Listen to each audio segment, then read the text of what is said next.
J'en profite pour boire mon thé parce que le thé c'est la vie en fait. C'est chaud mais qu'est-ce que c'est bon.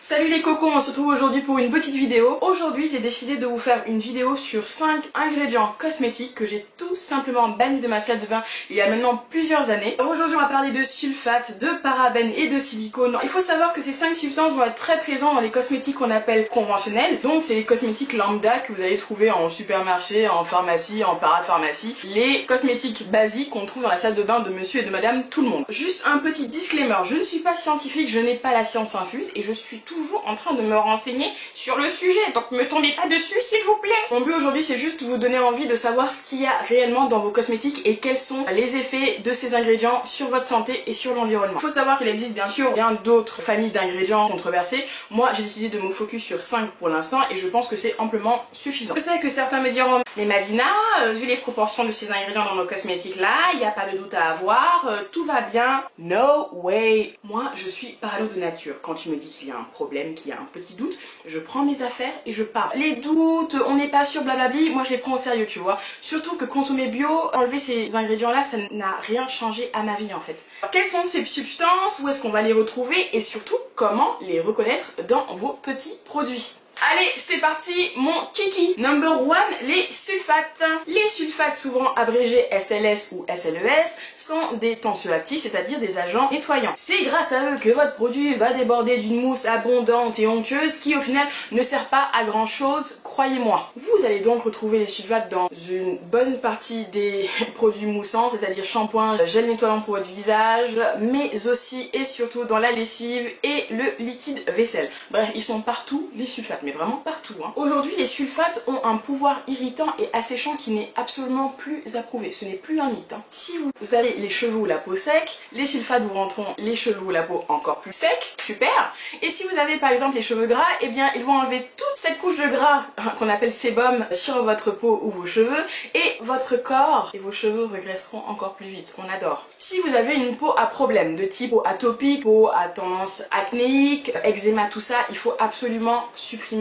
les sulfates de votre routine, absolument. Les sulfates sont l'un des premiers ingrédients que j'ai totalement supprimé de ma routine soin. À la base, c'était en plein boom du mouvement nappy il y a genre 10 ans où je lisais des tonnes et des tonnes d'articles de blogs, je regardais plein de vidéos des youtubeuses américaines et elles pointaient toutes du doigt les sulfates. Je me suis dit, Madina, c'est qu'il y a un truc quand même, renseigne-toi dessus. Du coup, j'ai vite commencé à supprimer les sulfates, donc j'étais vraiment en pleine chasse aux sorcières. Voilà, je regardais sur mes gels douches et mes shampoings s'il y avait des sulfates et hop, je les mettais à la poubelle. Donc j'ai vite commencé à utiliser des shampoings et des gels douche sans sulfate. Et moi qui ai les cheveux et la peau qui sont absolument secs de nature, j'ai tout de suite vu le changement. J'ai moins le besoin d'utiliser un après shampoing ou un masque super hydratant. Mes cheveux après mes shampoings, ils sont tout doux en fait. Et pareil pour ma peau. Alors pour reconnaître les sulfates les plus répandus, ça sera sodium laureth sulfate, sodium lauryl sulfate et ammonium lauryl sulfate. A noter que l'ammonium lauryl sulfate est toujours autorisé en cosmétique bio. Moi j'ai décidé de l'enlever de ma routine tout simplement parce que j'ai pas aimé ce que ça fait sur ma peau, voilà, même s'il est autorisé en cosmétique bio. Sachez qu'aujourd'hui il existe énormément de tensioactifs issus de la noix de coco par exemple et qui sont tout à fait doux et tolérés par votre peau. Donc oui, il y a des alternatives aux sulfates. Number 2, les huiles minérales.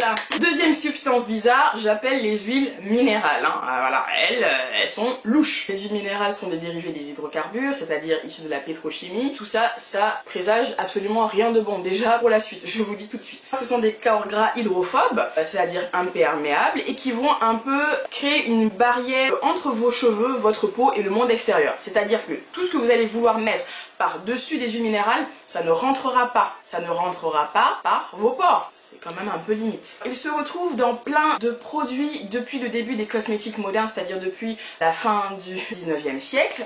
Donc on va les retrouver dans des crèmes pour le corps, des après-shampoings, des crèmes pour les mains, des baumes pour les lèvres, dans du maquillage, du type mascara, fond de teint. Les huiles minérales aussi, très répandues aujourd'hui dans les cosmétiques. Alors pourquoi on les utilise les huiles minérales? Tout simplement parce que comparé à des huiles végétales, elles ne s'oxydent pas. C'est-à-dire que pour conserver une huile végétale dans le temps, vous allez devoir devoir apporter un antioxydant. Souvent ça va être de la vitamine E. Les huiles minérales, elles stagnent dans le temps, donc pas de risque d'oxydation. Donc ça c'est un bon point pour la conservation. Deuxième chose, c'est que les huiles minérales sont très peu chères à produire. Les huiles minérales vont vous faire croire en fait que vos cheveux et votre peau sont doux, alors qu'en fait c'est que de la surface. C'est que de la surface avec les huiles minérales. Ce sont des ingrédients qui sont très peu écologiques à produire malheureusement. Voilà. Les huiles minérales sont des substances occlusives, c'est-à-dire qu'ils vont venir boucher vos pores et donc tout ce que vous allez vouloir mettre par-dessus ne va pas passer, et surtout si vous avez une peau à tendance mixte à grasse, une peau à tendance acnéique, partez également à la chasse aux huiles minérales, tout simplement parce que les huiles minérales sont très comédogènes, donc vous font des petits points noirs.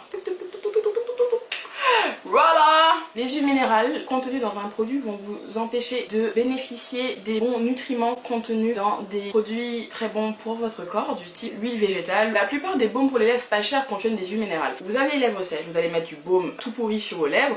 Vos lèvres, pendant 10 minutes, vous allez avoir l'impression qu'elles sont bien nourries, sauf que juste après, vous allez vous en rendre compte en fait que vos lèvres, elles sont toutes rêches, toutes sèches, vous allez comme ça, toute la journée, vous passez à mettre votre baume comme ça, et vos lèvres, elles sont toujours sèches. Il y a un problème, vous êtes déjà posé la question ou pas? Voilà, c'est à cause des huiles minérales notamment.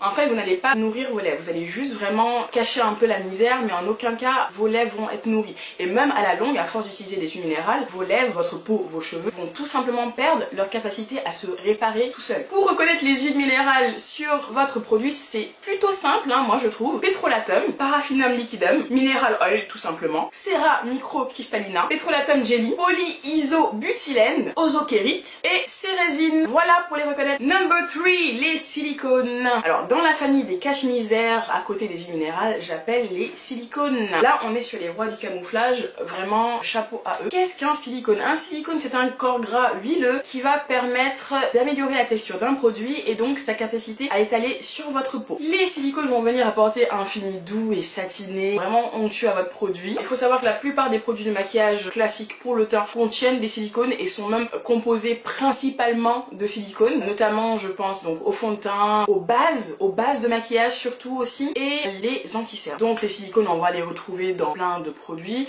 maquillage, crème pour le corps, pour les mains et dans beaucoup d'après-shampoing, tout simplement parce que les silicones ont la capacité, la mauvaise capacité enfin, de venir gommer les irrégularités de vos cheveux. Les silicones vont en fait venir donner l'impression que votre peau et vos cheveux sont doux et brillants, mais c'est que du temporaire avec les silicones, ça ne répare pas les cheveux. Alors un peu comme leurs cousins éloignés les huiles minérales, les silicones vont venir créer une barrière hydrophobe, donc imperméable, sur vos cheveux et votre peau, ce qui va empêcher de bénéficier des nutriments issus des huiles par exemple. Et donc ce qui va empêcher également votre épiderme et votre cuir chevelu de respirer.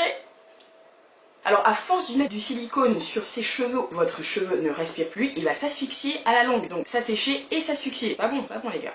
Là c'est pas bon du tout. Perso, ça fait je pense 5 ans ou plus que j'ai arrêté d'utiliser des après-shampoings avec des silicones. Moi je démêle principalement mes cheveux avec du gel d'aloe vera, sans peigne, je démêle mes cheveux qu'avec des doigts. Et ça c'est quelque chose que je pouvais pas faire avant. Ça c'est depuis que j'ai arrêté d'utiliser des silicones que j'ai vraiment fait attention à ce que je mettais sur mes cheveux, que j'ai pu avoir des cheveux qui ne s'en mêlent plus. Ah, j'ai oublié de vous dire que comme les huiles minérales, les silicones sont pas très bons à produire niveau écologie, hein, tu vois, c'est limite aussi. La plupart des silicones ont des noms assez barbares qui vont se finir par méthicone, siloxane ou méthiconol. Number 4, les sels d'aluminium.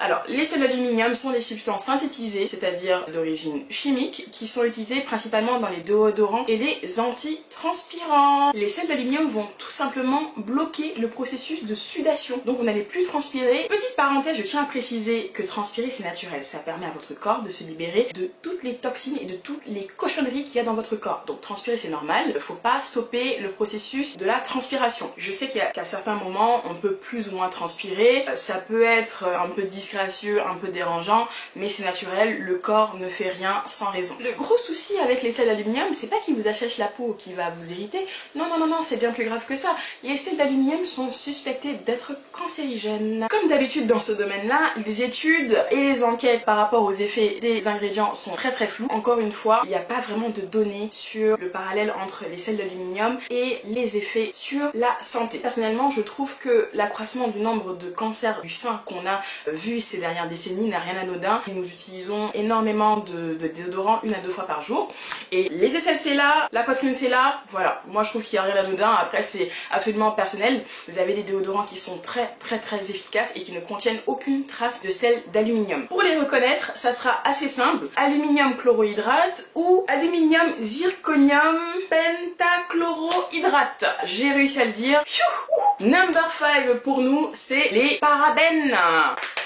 Les parabènes, tout le monde en parle, mais il n'y a personne qui sait c'est quoi. Moi, j'ai une personne qui est venue me voir et qui m'a dit « Madina, je suis allergique aux parabènes. » Voilà, c'est sacrément pas de bol en fait. Les parabènes sont très bien tolérés pour la peau, comportent très peu de risques d'allergie et d'irritation pour la peau, tout le corps, sachant que les parabènes, à un moment, étaient super utilisés en cosmétique. Ce sont des conservateurs qui sont utilisés depuis très longtemps. Ils sont super efficaces et ça t'empêche de changer ton produit tous les 2 jours. C'est quand même pas mal quoi, tu vois, les parabènes. Donc ils sont bien tolérés pour la peau, on ne fait pas d'allergie aux parabènes, mais d'où vient le problème? Alors le problème avec les parabènes, il est un peu plus sérieux, hein. C'est qu'ils sont suspectés d'être des perturbateurs endocriniens.